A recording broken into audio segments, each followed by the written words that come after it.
Welcome to Madame Raven's. This way to the library.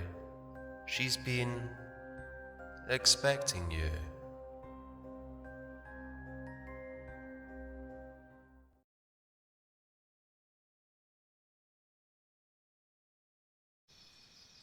I'm going to tell you why I always leave a shot of whiskey on my porch every night.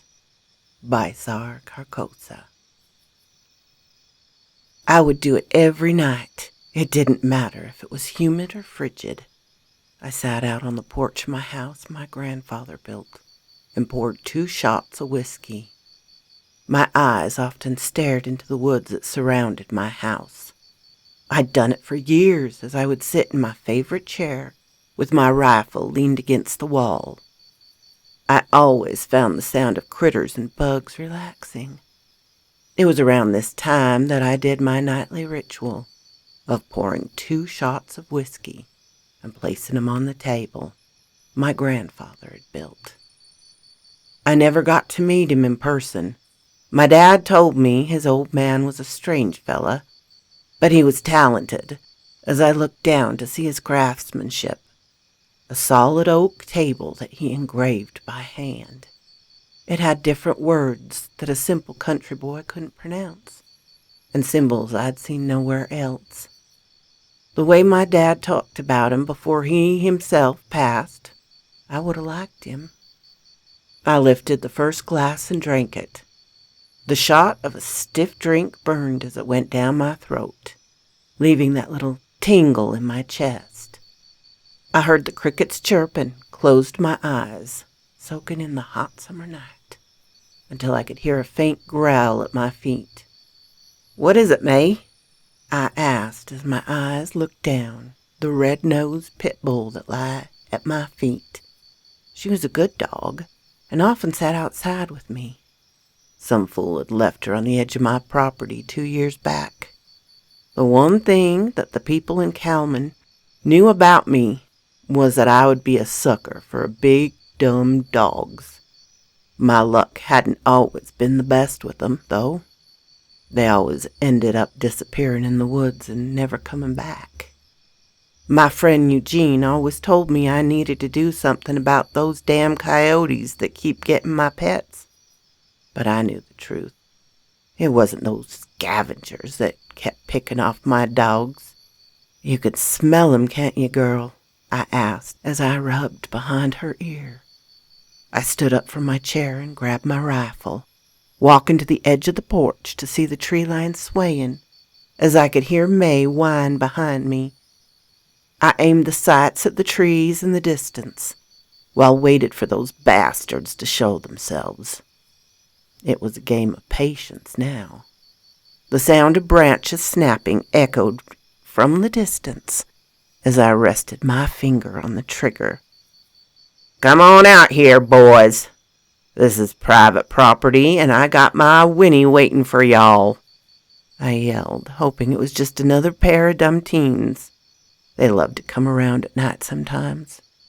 It was a dumb legend around here that my family land is haunted. It started when my grandfather got torn apart in his own damn yard. The legend goes that his ghost wanders the yard, screaming and looking for his limbs that got torn off. It's bullshit, honestly. I've never heard my ancestor screaming round the house. "Last chance to show yourself, or I'll start shooting that way," I shouted my last warning.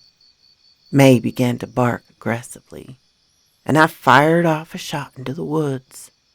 The sound of a painful roar came soon after. I knew then it wasn't any of the dumb boys from town. I cocked my rifle again and gripped it tightly, waiting for 'em. It had been a while since they showed themselves. 3 figures stepped out from the trees and stared at me with their piercing, hollow eyes. It had been about 6 months since I'd last seen the large, gray-skinned beasts lumbering into my yard. It was time to get inside, as I turned to my dog. "All right, May, let's get inside," I called as I patted my leg. I stepped back and headed to the front door, opening it. I could hear the creatures as I turned to see them moving quickly to the two of us.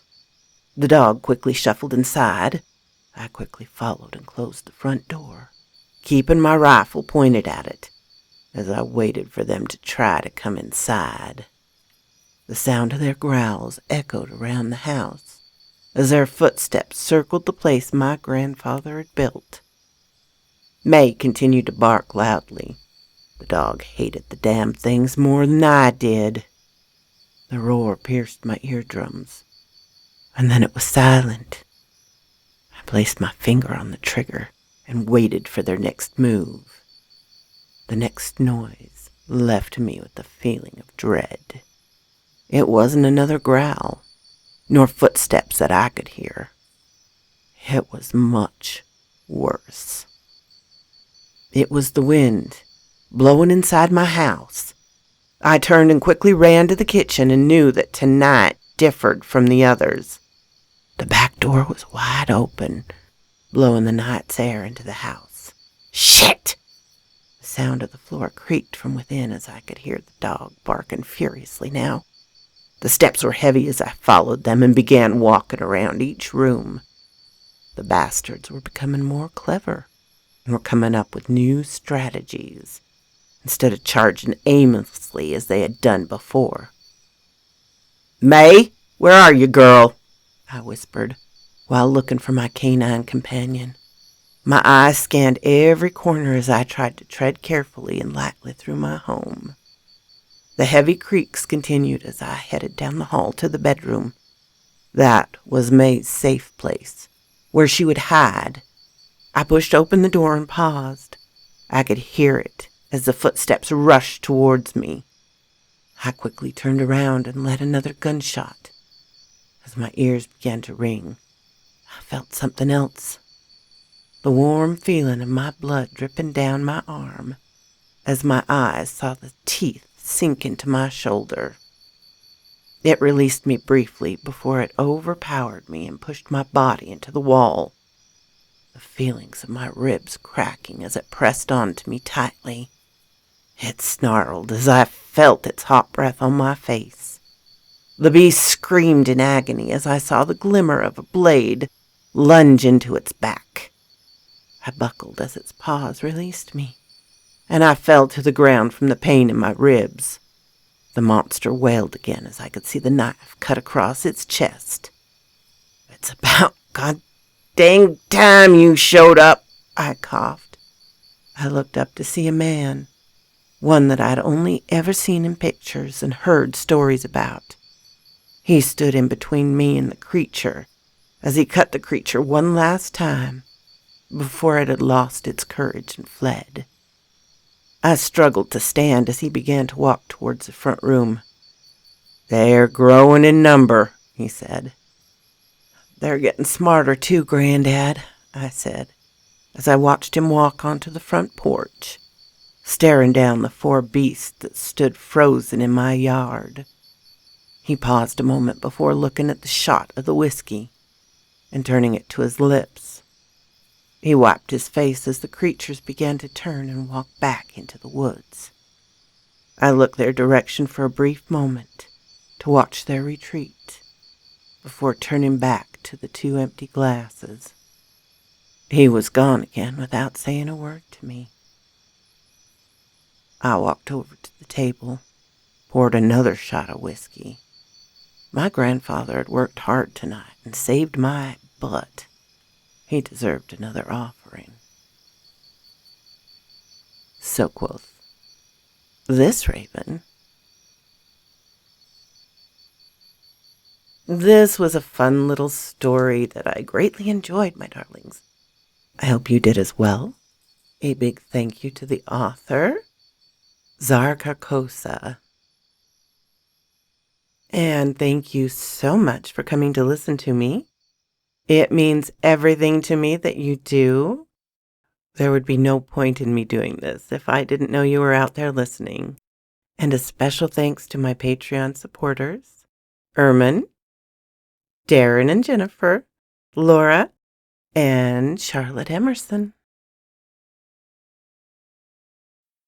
If you like this, please hit the little button to let me know.